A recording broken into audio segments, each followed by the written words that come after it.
So, after I did my ode to Mr. Medica's death to the end of edgelording, basically I got, well, it wasn't a swamp, shall we say.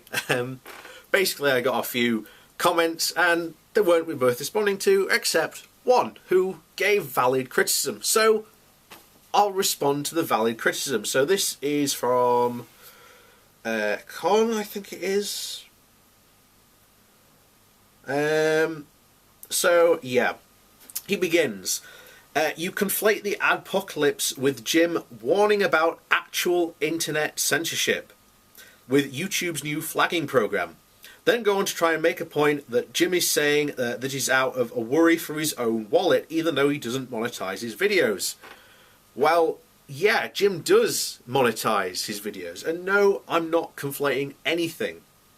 A lot of these people are worried that they're going to lose their channels, and yes, it will affect their wallet. A lot of these people have become professional YouTubers, so absolutely it will affect their wallet, including Jim, who monetizes his videos. He has a Patreon. What does his Patreon say? Mr. Medica is making videos. He is monetizing his content, not through advertisement, but through, you know, patronization. That is a way to monetize his video. He is absolutely going to be affected by this supposed internet censorship that's taking place. So he continues. Next, you make the argument that the move to deplatform Jordan Peterson was not intentional. There's no evidence that it was intentional. There is still no evidence that it was intentional. Arguing that they would have given him back his account otherwise. This negates the fact that it was disabled for multiple hours, giving Peterson ample time to network with his new media giants like Joe Rogan, Dave Rubin, as well as media outlets like Heat Street, to publish messages disparaging the move made by Google. Where's the evidence that it was Google that turned off his account? How do we know he wasn't hacked and his account deleted? How do we know that Peterson himself didn't delete his account to try to essentially start some drama? You have no evidence to support, Jim has no evidence to support his initial assertions that Google just went, oh, we'll get rid of his YouTube account. If there's this move to deplatform people and to deny people their freedom of speech, why give him his account back in the first place?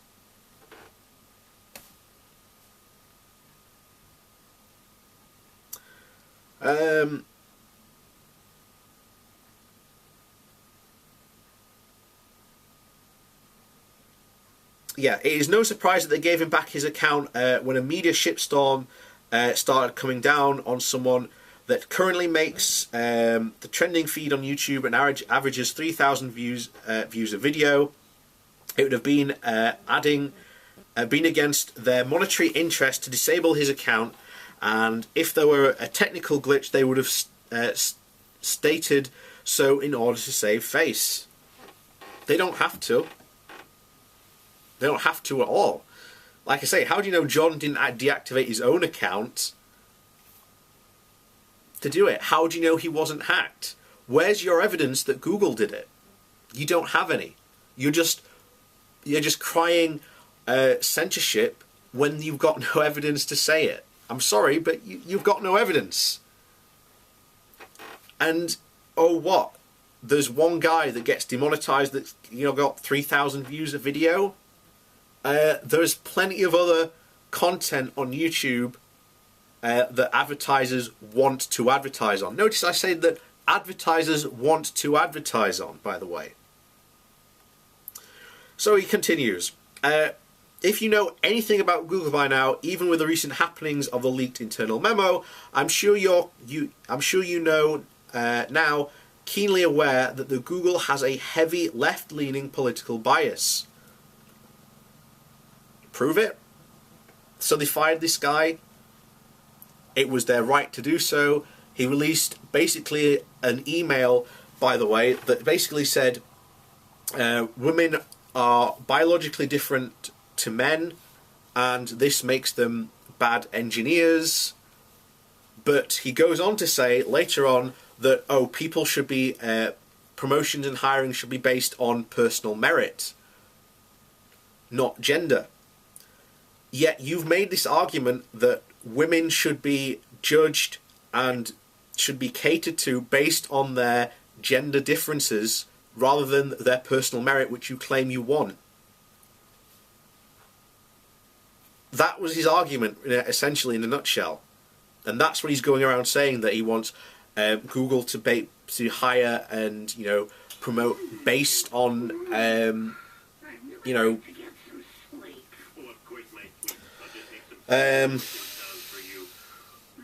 your own personal worth, you know, how good you are.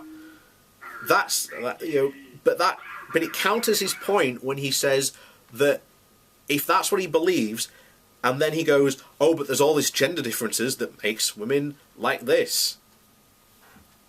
That's a bad thing to send. And then he used the company's internal memo, which then caused a shitstorm of a PR thing. Yes, he was fired. He was absolutely fired. And he makes this point in the memo, which I've already talked about in another video. He says, oh, conservative talking points are censored in Google, apparently. Like what? He never mentions a specific one. What conservative talking points are censored in Google? So, sorry, there's no proof there is a left-leaning bias. You can say there is all you want, but it's a company. It's their right if they want a left-leaning bias. It's my right to have a left-leaning bias. There's fuck all you can do about it. Start your own right-wing Google. If you want, go for it. There's nothing stopping you. With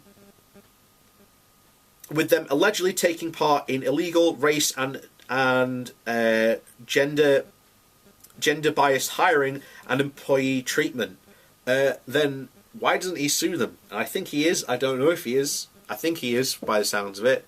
Then pretty much also every other single Google employee could drop a lawsuit at Google's door. If these things are happening, which, by the way, in both interviews with Molyneux and Peter, he says he doesn't have any evidence of this supposed,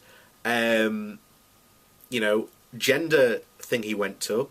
There's no evidence. He couldn't produce any evidence that he went to one, though this one happened, by the way. He said so in the Jordan Peterson interview, right at the beginning as well. So, yeah, take that as you will. This argument ended up being straightened when they proceeded to fire the employee who wrote the memo. Used an internal employee, faction, and as I've already said, yeah, Google had every right to fire him. Any business would. I'm sorry, but they would. You talk about radicalization of ideas on the internet, but fail to make clear the distinction between conservative ideas, which is what Google, Facebook, and Twitter are all currently moving to censor. What ideas? Specifically, this is one thing that I want to get at. What specifically conservative ideas are Google, Facebook, and so on moving to censor?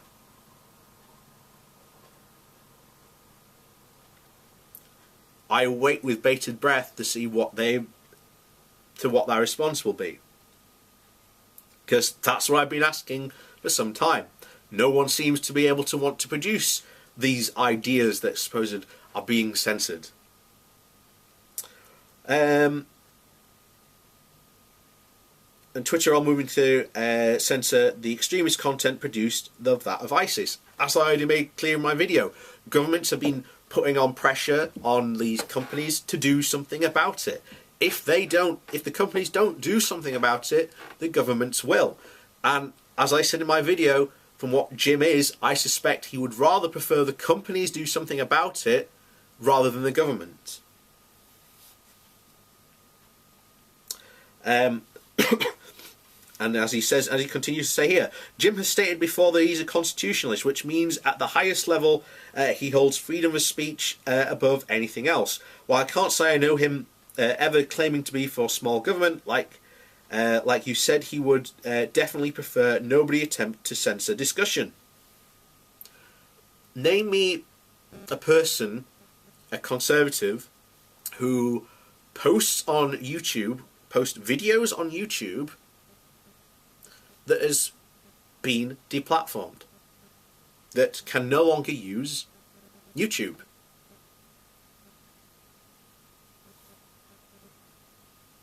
There's none. There's not a single conservative that can't use one. Sorry. No one is being moved to deplatformed. There is no evidence at all to suggest this. And again, I ask, what conservative ideas specifically are you saying are being censored? Because I would like to know. You continue. Amongst a scatterbrained rant, you say that Jim has had no evidence that his account will disappear. He doesn't have any evidence his account will disappear. It's true. While this is quite the contrary, he's already had one Twitter account permanently deactivated for reasons still unknown to him. He has another Twitter account. How many followers does that have now? A lot. You know, he can still use Twitter. He'll regain everyone back very quickly once people realise it's not a huge loss.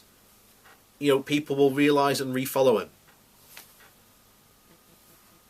And if, you know, then maybe he should get in contact with Twitter and actually ask them. Why doesn't he?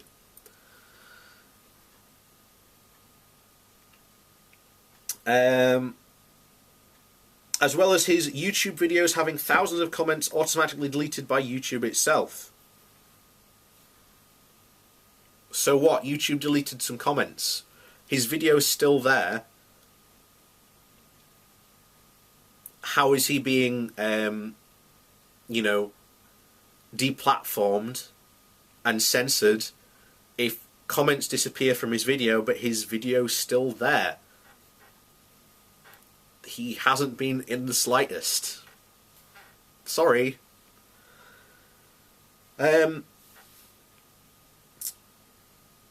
It continues, even if you assume that there must have been some sort of reasonable violation of the terms of service on Jim's part, the point still remains that if Google has no issue doing this to Peterson, which you have no evidence that Google did this, remember, they gave him his account back.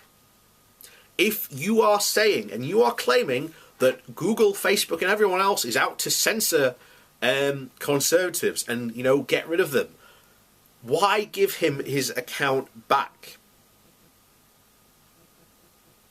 It doesn't matter if there's going to be a shitstorm. If they want him off the platform, as you claim, why give him his account back?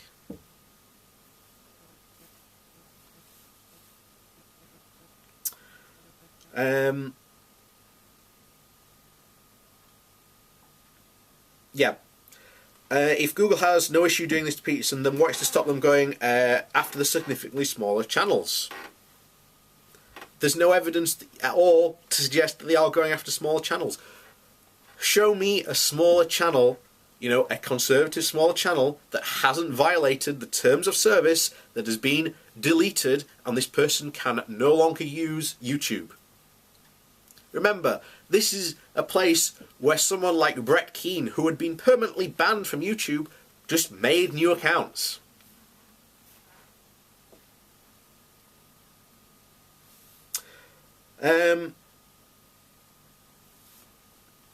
So you get to the final point. Moving away from your shaky arguments, no, they're quite solid, to be honest. I've made my point very clear. No censorship, no evidence to support such, no evidence, no evidence. And finally, you've got no evidence. There's a lot of people claiming this stuff for basically no other reason than it's just a thing to claim. Oh, I'm being censored. Well, you can still post videos on YouTube, you can still use your Facebook account. How are you being censored?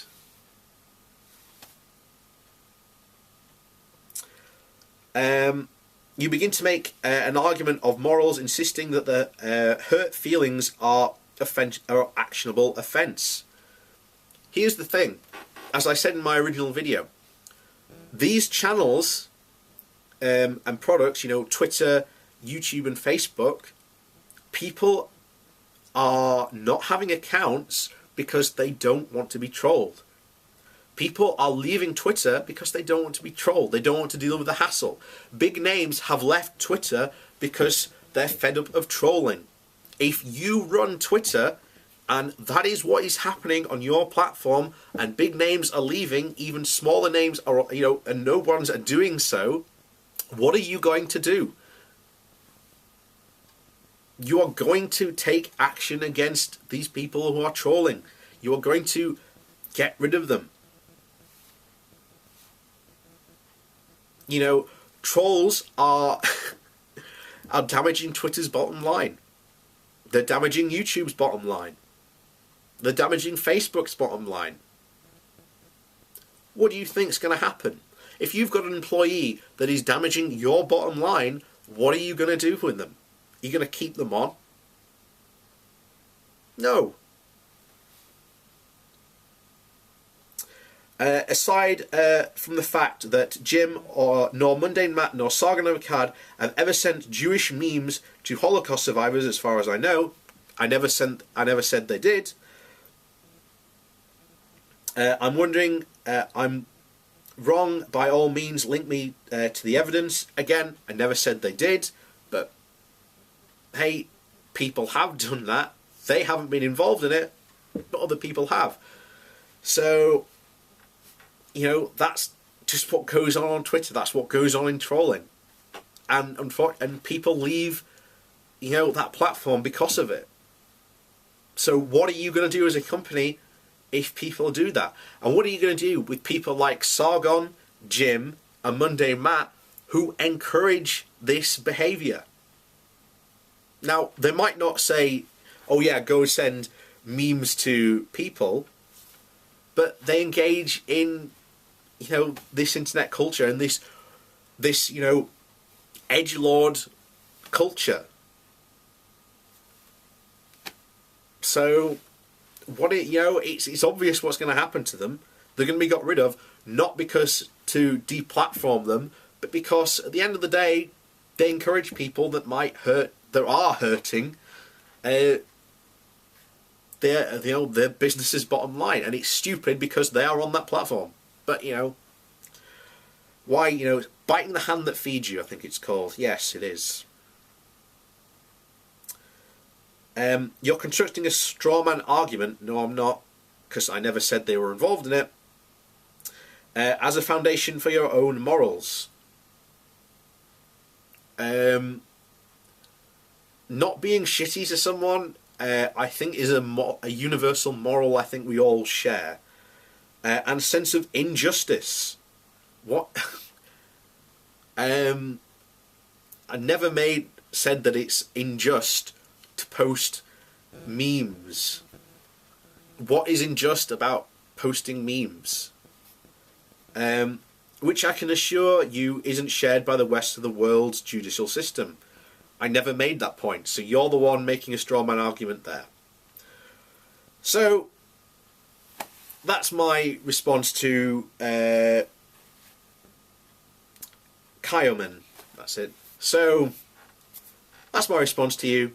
You're the only one that gave legitimate feedback. I responded to it. Feel free to respond back. But, as I said before, you've got no evidence to support your argument that this censorship is coming. You've got no, you know, It's all to do with advertisers at the end of the day. And as I said before, if an advertiser doesn't want to advertise on someone's like gyms, Sargons, or Mundane Matt because what they say doesn't fit with the company's values, that company has every right to still advertise on YouTube, but not through their specific channels. Happens on TV, happens on, websites. If you advertise, say you want to run web adverts on Google, but you don't want to, say, for example, avoid the Daily Stormer, which is a neo-Nazi website, then your company has every right to say to Google, I don't want my adverts to be shown on that website. And it's the same thing is happening with YouTube videos now, with the new yellow thing. And it's basically, YouTube have even said flat out, some advertisers may not want to advertise on this video. That is what they are saying. That is what they are clearly saying. And here's the thing. If you're making content like that an advertiser doesn't want to advertise on, sad day for you.